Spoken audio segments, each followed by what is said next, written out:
ಏನಾಯ್ತು sir? Court ನೋಟಿಸ್ನ ಕೊಟ್ಟಿದ್ದೀನಿ madam. Shock ಆದ್ರ? ಆಫೀಸರ್ ಅಲ್ವಾ ಮೇಡಮ್, ನೋಟಿಸ್ವರೆಗೂ ಬಂದಿದೆ ಅಂದ್ರೆ ಈ ಸಮಸ್ಯೆ ಎಷ್ಟು ದೂರ ಹೋಗುತ್ತೋ ಏನ್ ನಡೆಯುತ್ತೋ ಅಂತ ಗೊತ್ತಾಗಿ ತುಂಬಾನೇ ಶಾಕ್ ಆದ್ರು. ಹೆಜ್ಜೆ ಇಟ್ಟಿದ್ದೀನಲ್ಲ, ಇನ್ನೆಲ್ಲ ನಾಶನೇ. ಕೋರ್ಟ್ ಅಲ್ಲಿ ನಿಮ್ ವಿರುದ್ಧ ಅನ್ಯಾಯ ಆಗಿದೆ ಅಂತ ಫೈಲ್ ಆಗಿರೋದ್ರಿಂದ ಆ ಶೌರ್ಯ ಅವ್ರಿಗೆ ಇನ್ಮೇಲೆ ಮುಂದಕ್ಕೆ ತುಂಬಾ ಕಷ್ಟಗಳಿರುತ್ತೆ. ಶೌರ್ಯಂಗ್ ಕೊಟ್ಟಿದ್ದೀರಲ್ಲ ಅಂತ ಸುಮ್ಮನೆ ಆಗ್ಬಿಡ್ಬೇಡಿ. ಕಾಪಿ ಟು ಅಂತ ಕಳಿಸ್ಬೇಕಾಗಿರೋರ್ಗೆಲ್ಲ ಕಳಿಸ್ಬಿಡಿ. ಹಾಗೆ ಆಗ್ಲಿ ಮೇಡಮ್, ನಾನು ಬರ್ತೀನಿ. ಇದೆಲ್ಲ ನಿಜನಾ? ಆ ಶೌರ್ಯಗಾಗ್ಲೇ ನೋಟಿಸ್ ಹೋಗಿರುತ್ತೆ ಅಂತ್ಯಾ? ನೀವೇ ನೋಡ್ತಿದ್ದೀರಲ್ಲ, ಲಾಯರ್ ಬಂದ್ ಹೇಳ ಹೋದ್ರಲ್ಲ. ಅವ್ರನ್ನ ಕರೆದಿದ್ದು ನೀನು, ಕಳ್ಸಿದ್ದು ನೀನೇ ಅಲ್ವಾ? ಕೆಲ್ಸ ಆಗುತ್ತಾ ಅಂತ ಅನ್ಕೊಂಡಿದೀನಿ. ಸಿದ್ದು ತಂಟೆಗೆ ಯಾರೇ ಬಂದ್ರು ಅವ್ರಿಗೆ ಕ್ಷಮೆ ಇರೋದಿಲ್ಲ. ಅಂಥದ್ರಲ್ಲಿ ಸಿದ್ದುನ ಜೈಲಿಗೆ ಹಾಕಿಸ್ತಾನ? ಆ ಶೌರ್ಯಂಗೆ ಇನ್ನು ಮುಂದೆ ನಾನು ಆಟ ತೋರಿಸ್ತೀನಿ. ಈಗ ಮೊದಲನೇ ಸಲ ನಿನ್ಮೇಲ್ ನನ್ಗೆ ಪ್ರೀತಿ ಬರ್ತಾ ಇದೆ. ನಿನ್ನ ಯಾವಾಗ ನೋಡಿದ್ರು ನನ್ ಮಗನ್ ಹಿಂದೆ ಓಡ್ ಬಂದವಳು ಅವನ್ಗೆ ಶನಿ ತರ ಅಂಟ್ಕೊಂಡಿದ್ಯಾ ಅಂತ ಅನಾವಶ್ಯಕವಾಗಿ ನಿನ್ನ ತಲೆ ಮೇಲೆ ಕೂಸ್ಕೊಂಡಿದ್ದಾನೆ ಅಂತ ಒಂದ ಎರಡ ಯಾವ ಕಡೆಯಿಂದ ನೋಡಿದ್ರು ನಿನ್ಮೇಲೆ ನನ್ಗೆ ಒಳ್ಳೆ ಉದ್ದೇಶನೇ ಇರ್ಲಿಲ್ಲ. ಅಂತದ್ರಲ್ಲಿ ನನ್ ಸಿದ್ದುಗೋಸ್ಕರ ಆ ಶೌರ್ಯನ್ಗೆ ನೋಟಿಸ್ ಕಳಿಸ್ತೆ ನೋಡು, ಅಲ್ಲಿ ಈ ಮೀನಾಕ್ಷಿ ಮನ್ಸನ್ನ ಗೆದ್ಬಿಟ್ಟೆ ನೀನು. ಸಿದ್ದು ಮೇಲಿನ ಪ್ರೀತಿಯಿಂದನೇ ನೀವ್ ಎಷ್ಟು ಸಲ ಏನೇ ಮಾತಾಡಿದ್ರು ನಾನೇನು ವಾಪಸ್ ಮಾತಾಡ್ತಿರ್ಲಿಲ್ಲ. ಅರ್ಥ ಆಯ್ತು ಬಿಡು. ಈಗ ನನ್ ಮಗನ್ಗೆ ತಕ್ಕ ಜೋಡಿ ನೀನೆ ಅಂತ ಅನಿಸ್ತಾ ಇದೆ. ಅವನ್ ಜೈಲ್ಗೆ ಹೋಗಿದ್ದಾನೆ, ಇನ್ನು ಅವನಿಂದ ಏನು ಪ್ರಯೋಜನ ಇಲ್ಲ ಅಂತ ನೀನ್ ದೂರ ಹೋಗ್ಲಿಲ್ಲ ನೋಡು, ಅದೇ ನನ್ಗೆ ನಿನ್ನಿಂದ ತುಂಬಾ ಇಷ್ಟ ಆಗಿದ್ದು. ಇಷ್ಟು ದಿವಸ ನೀನಂದ್ರೆ ನನ್ಗಿಷ್ಟ ಇರ್ಲಿಲ್ಲ, ನೀನ್ ಮಾಡೋ ಕೆಲ್ಸನೂ ಇಷ್ಟ ಇರ್ಲಿಲ್ಲ. ಆದ್ರೆ ಇನ್ಮುಂದೆ ಹಾಗಲ್ಲ. ಆ ಶೌರ್ಯ, ಕಲ್ಯಾಣಿ ಎಲ್ರು ಮರ್ಯಾದೆನೂ ನೀನ್ ತೆಗಿಬೇಕು. ನಿನ್ ಜೊತೆ ನಾನಿರ್ತೀನಿ. ಮಾತು ನಂದು, ಇನ್ ಮುಂದೆ ಆಟ ನಿಂದಾಗ್ಬೇಕು. ನೀವು ನನ್ನ ನಂಬಿ ನನ್ನ ಜೊತೆ ಸೇರ್ಕೊಂಡ್ರೆ ಅದಕ್ಕಿಂತ ಇನ್ನೇನ್ ಬೇಕು ಅತ್ತೆ ನಂಗೆ. ಹಾಗೆ ಮಾಡೋಣ, ಅವರನ್ನ ನಾಶ ಮಾಡೋಣ.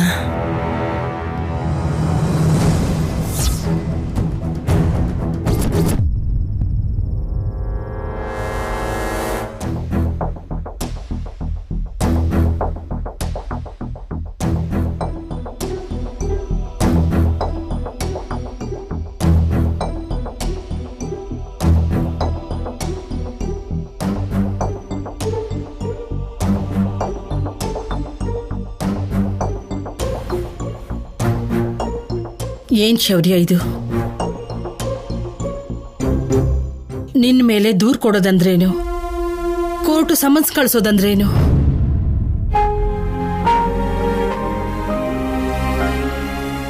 ಆ ಸಂಪದ ಸಿದ್ದು ಪೀಡೆ ತೊಲಗ್ತು ಅಂತ ಅನ್ಕೊಂಡ್ರೆ ಅವ್ರು ಇವಾಗ ಈ ತರ ಮಾಡಿದಾರ? ಸಮಸ್ಯೆಗಳೆಲ್ಲ ಮುಗೀತಲ್ಲ ಅಂತ ಮನಸ್ಸಿನಲ್ಲಿ ಸಂತೋಷ ಪಟ್ಕೊಳ್ತಿದ್ದಾಗ ಮತ್ತೆ ಕೋರ್ಟು ಕೇಸು ಅಂತ ಪ್ರಾಬ್ಲಮ್ ಶುರುವಾಗೋಯ್ತಲ್ಲ.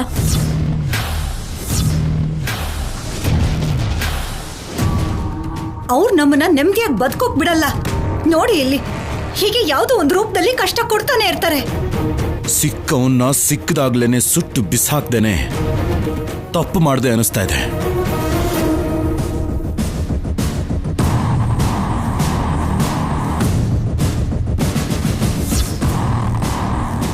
ಹೀಗೆ ಇದಕ್ಕಿದಾಗೆ ನೋಟಿಸ್ ಕಳಿಸೋದು ಅಂದ್ರೇನು? ಮಗುನ ಹೆತ್ತು ಬಿಟ್ಟು ಅವನ ಆಲನೆ ಪಾಲನೆ ನೋಡ್ಕೊಳ್ದೇನೆ ತನ್ನ ದಾರಿ ತಾನು ನೋಡ್ಕೊಂಡ್ಲು.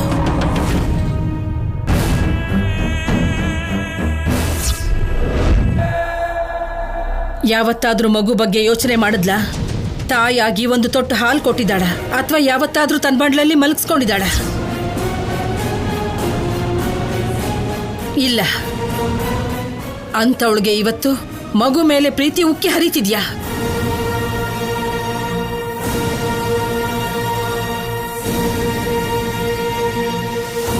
ಮಗು ಮೇಲೆ ಪ್ರೀತಿನೇ ಇಲ್ಲ, ಹಠಾತ್ ಆಗಿ ಗಂಡನ ಮೇಲಿನ ಹಕ್ಕು ಕೂಡ ನೆನಪಿಗೆ ಬಂದಿದೆ. ಯಾಕೋ? ಇದೆಲ್ಲ ಅವ್ರು ಆಡ್ತಿರೋ ನಾಟಕ. ಯಾರು ಮಾಡಿದ್ರು ಇವತ್ತು ಕೋರ್ಟು ಕೇಸು ಅಂದ್ರೆ ಶೌರ್ಯನ್ ಮರ್ಯಾದೆ ಹೋಗುತ್ತೆ.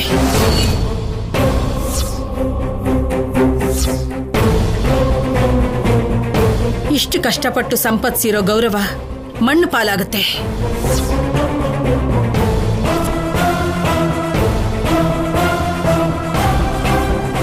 ಹೇಳಿ ಆಫೀಸರ್, ಏನ್ ಮಾಡೋದು? ಸಂಪದ ಸಿದ್ದುನ ತಪ್ಸೋದಕ್ಕೆ ಹೊಸ ನಾಟಕ ಶುರು ಮಾಡಿದಾಳೆ.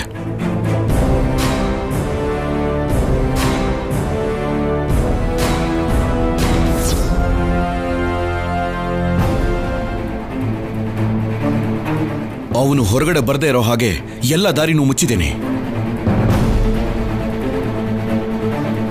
ಕೇವಲ ಸಿದ್ದುಗೋಸ್ಕರ ಇವತ್ತು ಮೋಕ್ಷ ತನ್ನ ಮಗ ಅಂತ, ನಾನು ಅವಳ ಗಂಡ ಅಂತ ನೆನಪಿಗೆ ಬಂದಿರೋ ಹಾಗಿದೆ.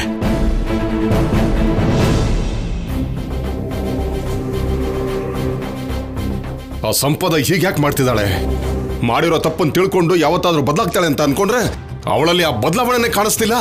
ಅವಳು ಬದಲಾಗಲ್ಲ. ಅಷ್ಟಕ್ಕೂ ಅವಳು ಮನುಷ್ಯಳಾಗಿದ್ರೆ ಅಲ್ವಾ?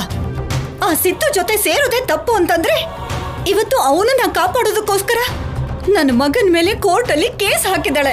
ಹೇಗಾದ್ರೂ ನನ್ನನ್ನು ಹೆದರಿಸಬೇಕು ಅನ್ನೋದೇ ಅವಳ ಪ್ಲಾನು. ಒಂದು ಹೆಣ್ಣು ಸರಿಯಾಗಿದ್ರೆ ಆ ಕುಟುಂಬ ಚೆನ್ನಾಗಿರುತ್ತೆ. ಅದೇ ಹೆಣ್ಣು ದಾರಿ ತಪ್ಪಿದ್ರೆ ಹೀಗೆ ಕೆಲವು ಕುಟುಂಬಗಳು ನೋವು ಪಡಬೇಕಾಗುತ್ತೆ.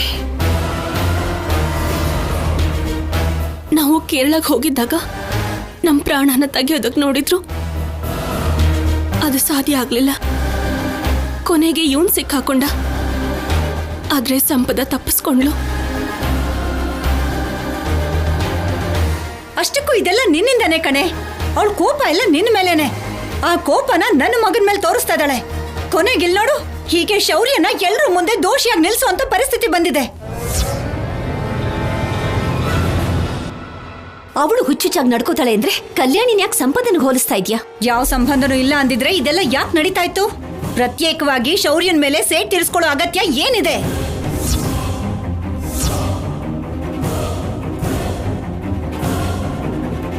ಆ ಸಂಪದ ಮಾಡಿರೋ ಕೆಟ್ಟ ಕೆಲಸದ ಬಗ್ಗೆ ಯೋಚನೆ ಮಾಡ್ದೇನೆ ಅದಕ್ಕೆ ಕೂಡ ಕಲ್ಯಾಣಿನೇ ಕಾರಣ ಅನ್ನೋ ಹಾಗೆ ಮಾತಾಡ್ತಿದ್ಯಲ್ಲ.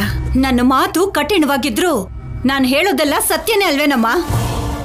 ಇಷ್ಟು ದಿನಗಳಿಂದ ಎಲ್ಲಾ ರೀತಿಲೂ ಆ ಸಂಪದ ಸಿದ್ದು ನಮ್ ಕುಟುಂಬಕ್ಕೆ ಕಷ್ಟ ಕೊಡ್ಬೇಕು ಅಂತ ನೋಡ್ತಾ ಇದಾರೆ ಅಂತಂದ್ರೆ ಅದಕ್ಕೆ ಕಾರಣ ಮುಖ್ಯವಾಗಿ ಕಲ್ಯಾಣಿನೇ. ಸಾಕ್ ಸುಮ್ನೆ ಇರೋ ದಮಯಂತಿ, ಪ್ರತಿಯೊಂದು ವಿಷಯದಲ್ಲೂ ಕಲ್ಯಾಣಿನ ಬೈತಾನೆ ಇರ್ತೀಯ. ಇಲ್ದಿರೋ ಮಾತನ್ನ ನಾನೇನಾದ್ರೂ ಹೇಳ್ತಾ ಇದೀನಾ? ಇರೋದನ್ನೇ ತಾನೇ ಹೇಳ್ತಾ ಇರೋದು. ಅಮ್ಮ, ಯಾರಿಗೋಸ್ಕರನೋ ನಮ್ಮಲ್ಲಿ ನಾವು ಯಾಕೆ ಜಗಳ ಮಾಡ್ಕೋಬೇಕು?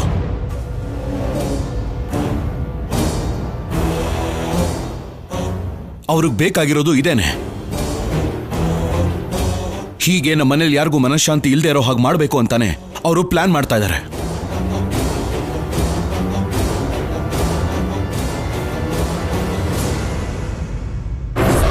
ಇದಕ್ಕೆ ಅಂತ್ಯ ಇಲ್ವಾ? ಎಷ್ಟು ಕಾಲ ಅವ್ರ ಚೇಷ್ಟೆನ ಸಹಿಸ್ಕೋಬೇಕು?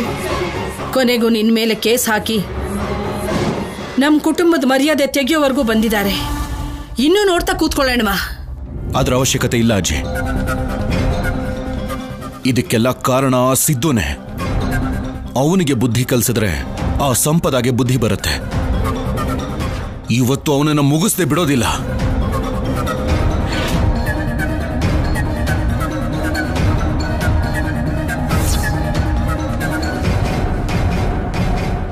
ಶೌರ್ಯ,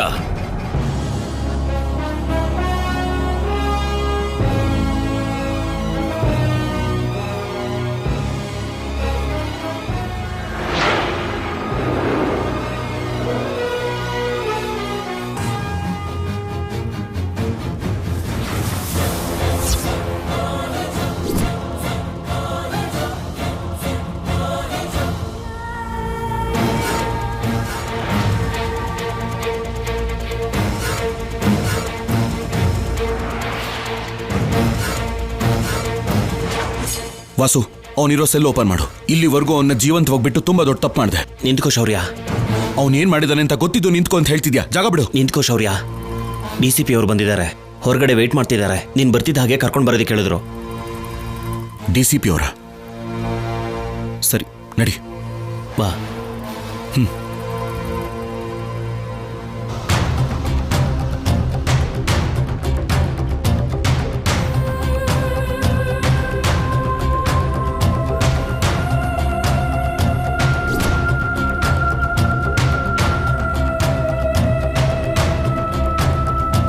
ನೋ. ಮಿಸ್ಟರ್ ಶೌರ್ಯ, ಮಿಸ್ಟರ್ ಶೌರ್ಯ,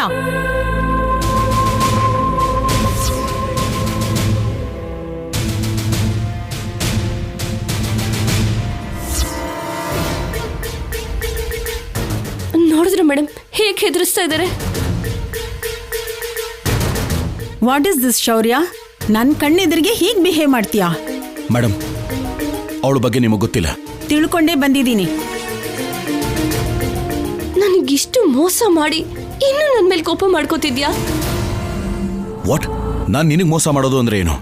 ಯಾಕೆ ಶೌರ್ಯ ಏನು ಗೊತ್ತಿಲ್ಲರ ತರ ನಾಟಕ ಮಾಡ್ತಿದ್ಯಾ? ಅವತ್ತು ನಿನಗೋಸ್ಕರ ಮನೆಗೆ ಬಂದ್ರೆ ಕಲ್ಯಾಣಿನ ತೋರಿಸಿ ಅವಳೇ ನನ್ನ ಹೆಂಡತಿ ಅಂದೆ. ಮೋಕ್ಷನ ನಿಮ್ಮ ಮಗ ಅಂದೆ. ಮೇಡಮ್, ಅವಳು ಹೇಳ್ತಿರೋದೆಲ್ಲ ಸುಳ್ಳು. ನಮ್ಮ ಮಗುನ ಅವಳು ಮಗು ಅಂತ ಹೇಳ್ತಿದ್ದಾಳೆ. ಇಲ್ಲ ಮೇಡಮ್, ಅವನು ನನ್ನ ಮಗನೇ. ನನ್ನ ಮಗನ್ನ ಇವರು ಅಧಿಕಾರಕ್ಕೋಸ್ಕರ ಉಪಯೋಗಿಸ್ಕೊಂಡು ನನ್ನ ದೂರ ಮಾಡ್ತಿದ್ದಾರೆ. ನೋ ಮೇಡಮ್, ಆ ಸಿದ್ದುನು ಈ ಸಂಪದನು ಎಷ್ಟು ಮೋಸ ಮಾಡಿದ್ದಾರೆ ಅಂತ ನಿಮಗೆ ಗೊತ್ತಿಲ್ಲ. ಕೊನೆಗೆ ನನ್ನ ಹೆಂಡತಿ ಪ್ರಾಣ ತೆಗಿಬೇಕು ಅಂತಾನು ನೋಡಿದ್ರು. ಮತ್ತೆ ಕಂಪ್ಲೇಂಟ್ ಯಾಕೆ ಫೈಲ್ ಮಾಡಿಲ್ಲ?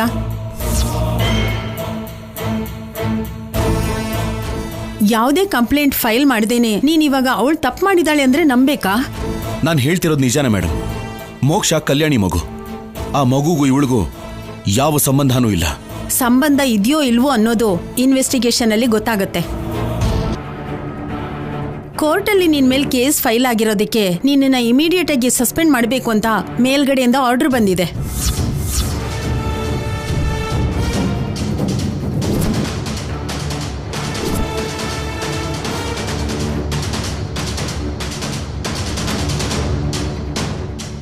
Madam, no madam. ಈ ಡ್ರೆಸ್ ನನ್ನ ಪ್ರಾಣ ಮೇಡಮ್. ನನ್ನ ಸರ್ವಿಸ್ ರೆಕಾರ್ಡ್ಸ್ ನೋಡಿ ಮೇಡಮ್. ಎಷ್ಟೇ ರೆಕಾರ್ಡ್ಸ್ ಇದ್ರೂ ಒಂದು ಬ್ಲ್ಯಾಕ್ ಮಾರ್ಕ್ ಸಾಕು. ಮೇಡಮ್ ಪ್ಲೀಸ್ ಮೇಡಮ್, ನಾನು ಹೇಳೋದನ್ನ ನೋ ಮೋರ್ ಆರ್ಗ್ಯುಮೆಂಟ್ಸ್. ನಿಮ್ ಜಗಳನ ಕೋರ್ಟಲ್ಲಿ ನೋಡ್ಕೊಳ್ಳಿ. ಈ ಕೇಸ್ ಸಾಲ್ವ್ ಆಗೋವರೆಗೂ you are suspended. Remove your service revolver, cap and everything.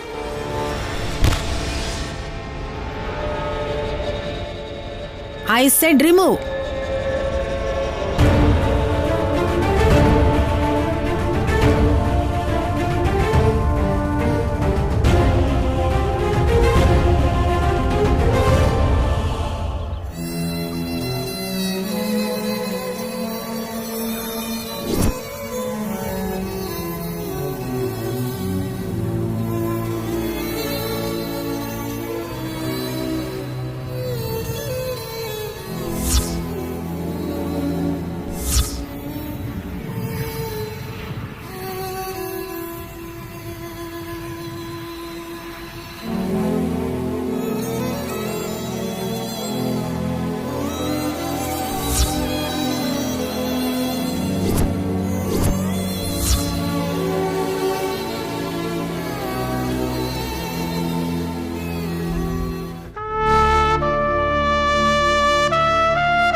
You may go now.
Hello officer, sorry, ಈಗಲ್ವಲ್ಲ. ನೋಡು ಶೌರ್ಯ, ಈಗಲೂ ಮಿಂಚೋಗಿರೋದು ಏನೂ ಇಲ್ಲ. ನನ್ನ ಮಗುನ ನನಗೆ ಕೊಟ್ಬಿಟ್ರೆ ನಿನ್ನ ಯೂನಿಫಾರ್ಮ್ ಮತ್ತೆ ನಿನ್ನ ಮೈ ಮೇಲೆ ಬರೋ ಹಾಗೆ ಮಾಡ್ತೀನಿ.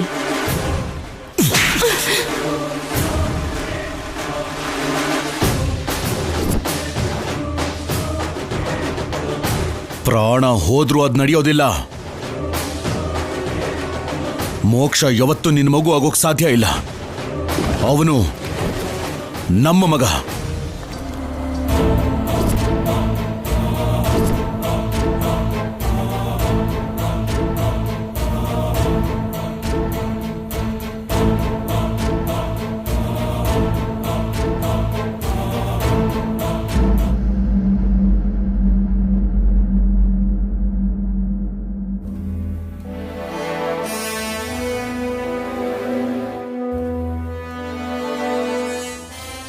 ನಿನ್ನ ಮನೆವರೆಗೂ ಡ್ರಾಪ್ ಮಾಡ್ತೀನಿ ಬಾ.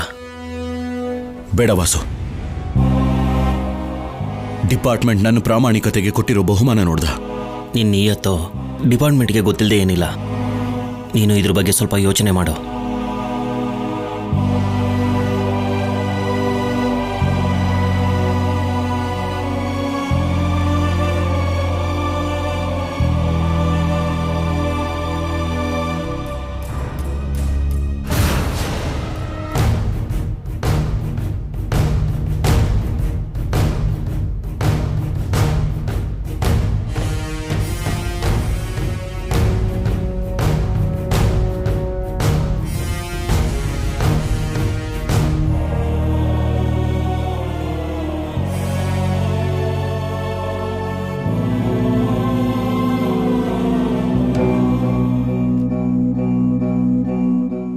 ಕಂದ, ನನ್ನ ಮಗು ದೇವ್ರೆ, ನನ್ನ ಹೊಟ್ಟೆಲಿ ಅವನು ಹುಟ್ಟದೆ ಹೋದ್ರು ನಾನು ಹೆತ್ತ ಮಗು ಹಾಗೇನೆ. ಇಲ್ಲಿವರೆಗೂ ನನಗೆ ಅವನು ದೂರ ಆಗ್ತಾನೆ ಅನ್ನೋ ಆಲೋಚನೆ ಕೂಡ ಇಲ್ಲ. ಆದ್ರೆ ಈಗ ಮೊದಲನೇ ಸಲ ನನಗೆ ಭಯ ಆಗ್ತಾ ಇದೆ. ನನ್ ಕಂದ ನನ್ನಿಂದ ಎಲ್ಲಿ ದೂರ ಆಗ್ತಾನೋ ಅಂತ.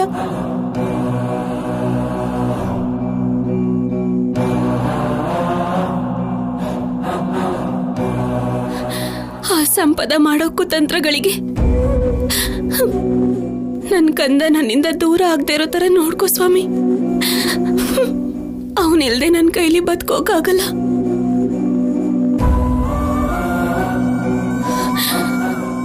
ಅಮ್ಮ, ನನ್ ಕಂದ ನನ್ನಿಂದ ದೂರ ಆಗಿ ಹೋಗ್ತಾನ. ಅವನು ನನ್ನ ಪ್ರಾಣ. ನನ್ ಕಂದ ಇಲ್ದೆ ನನ್ ಕೈಲಿ ಬದುಕೋಕ ಆಗಲ್ಲಮ್ಮ. ಹೆದರ್ಕೋಬೇಡಮ್ಮ. ಪ್ರೀತಿ ಮುಂದೆ ದ್ವೇಷ ಯಾವತ್ತೂ ಗೆಲ್ಲುವುದಿಲ್ಲ.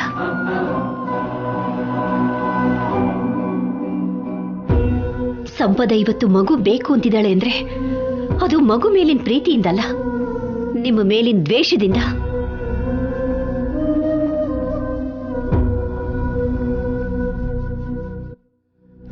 ಆ ಸಿದ್ದುನ ಜೈಲಿಂದ ಬಿಡುಗಡೆ ಮಾಡಿಸ್ಬೇಕು ಅನ್ನೋ ಸ್ವಾರ್ಥದಿಂದ. ಯಾಕಮ್ಮ ಇಷ್ಟು ದ್ವೇಷ?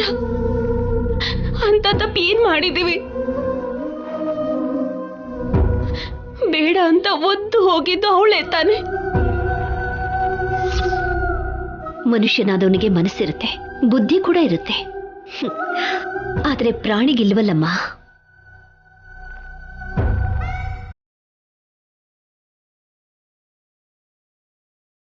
ಆ ಸಂಪದ ಪ್ರಾಣಿಗಿಂತನೂ ಕ್ರೂರಿಯಾಗಿರೋದಕ್ಕೆ ಅವತ್ತು ಹುಟ್ಟಿದ ಮಗುನು ಬಿಟ್ಟು ಸಿದ್ದು ಹಿಂದೆ ಓಡ್ ಹೋದ್ಲು. ಅವನನ್ನ ಕಾಪಾಡ್ಕೊಳ್ಳೋದಕ್ಕೋಸ್ಕರ ಸಿದ್ದು ಮಗುನ ಸಾಯಿಸ್ತೀನಿ ಅಂತ ಹೇಳ್ತಿದ್ರು ಕೂಡ ಅದನ್ನ ನೋಡ್ಕೊಂಡು ಸುಮ್ಮನೆ ನಿಂತಿದ್ಲು.